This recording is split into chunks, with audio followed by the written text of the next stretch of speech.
everybody. We're out here with Conrad De La Torre again. Hi, Conrad. Hello, Mike. So today we're going to talk about bud failure. What is it? Where does it come from? Can we prevent it? So Conrad, can you just maybe start with kind of what we're looking at here? Absolutely. This is Carmel right here, and it has severe bud failure. You go back 40 years ago when I was about 17 years old, Mike. Dang. Yeah, I know, it's been a long time. I and Fernando Suarez, which was my budwood supervisor, we walked the Carmel originally when it was introduced, and when the trees were about 6 or 7 years old, we started seeing bud failure. At that time, we sent a letter from Dave Wilson to them, university, telling them that this was bud failure. They said no, it was a disease of some other sort, but it turned out to be bud failure, so we were right. And it's pretty consistent in the Very the consistent, Carmel. yes. And what happens with bud failure or rooster's tail, crow's feet, whatever you want to call this, it's just bud failure, right? And that's what happens is the tree goes into a bud failure mode. It doesn't produce anything. These new green shoots will produce some crop next year, and then they'll go crazy the following year. So it's just a on, off, on, off kind of structure. So like what you're saying is this will actually produce fruit next year, or no? No.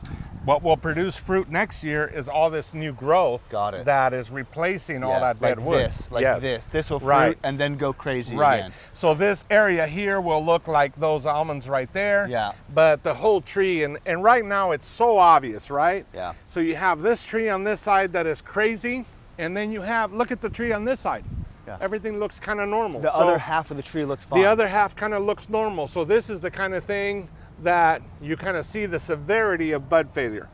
And bud failure is very tricky because if we know we are cutting budwood from a bud failure tree, Yeah.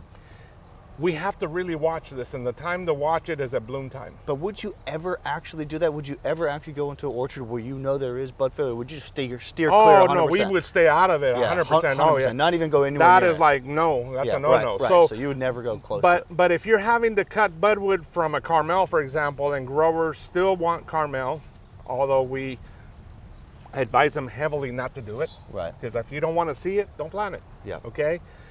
We still have to go do our due diligence to make sure that we're finding a good selection that goes back to the first generation or closest to the progeny we can from the original tree. Yeah.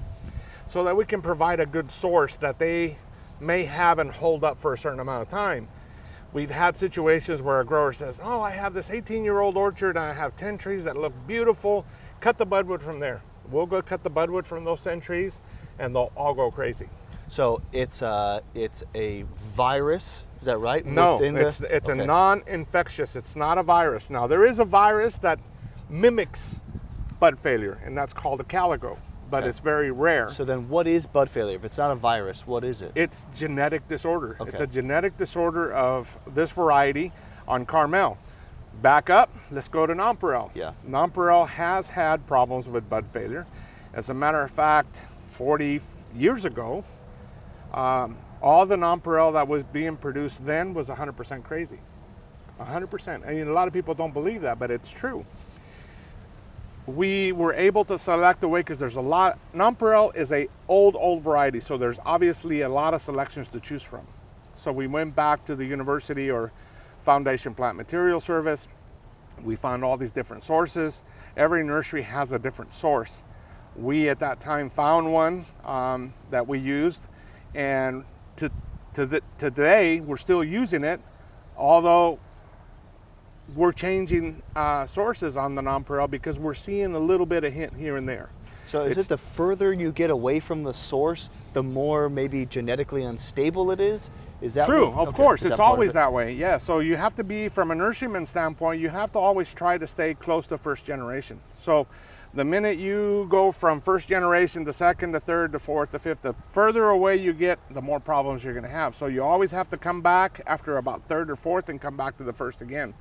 And Got try it. to stick as close as you can to the parent tree. And that's as you're collecting budwood to then go bud into the nursery. Absolutely. Okay. So we have to, in the nursery trade, personally, we have to stay ahead of this about 5 or 6 years.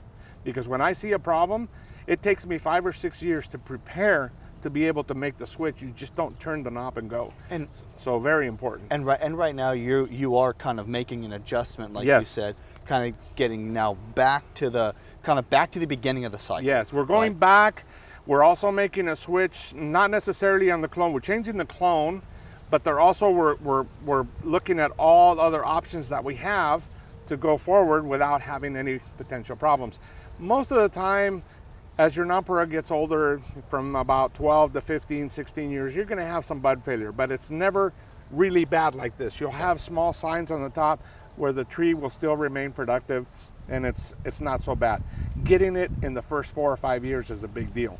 You take, for example, Carmel, Bennett Hickman, these varieties, nonpareil, these varieties, you just got to stay on top of it. So if I come in here as a grower and I start cutting out these crazy top limbs, will it grow back and continue to go crazy? Yes. So that won't help the situation. Genetic disorders are genetic disorders. You really, the way I look at bud failure is like you have a 24-hour time clock, and it depends on how much stress you put on that alarm. Yeah. And the minute it hits that alarm, There's it no just going goes back. crazy. And there's no going back. You can cut it off, you can trim it, you can do whatever you want to do, but that's there and it's not going to go away. So maybe the best way to avoid it is maybe stay away from some of those varieties if you can. Stay away from varieties that are susceptible to it. But don't stress your tree.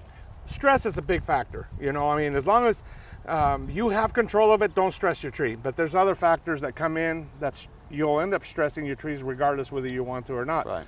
Hot weather, all these kinds of things. Yeah. Even frost for that matter. Right. It's a stress on the tree. So just watch out for those things. Okay. Anything else you want to comment on Crazy Top? Yes. If you're going to plant Carmel, don't do it. Great. Thank you, Conrad. Really Thank appreciate you. your time. You bet.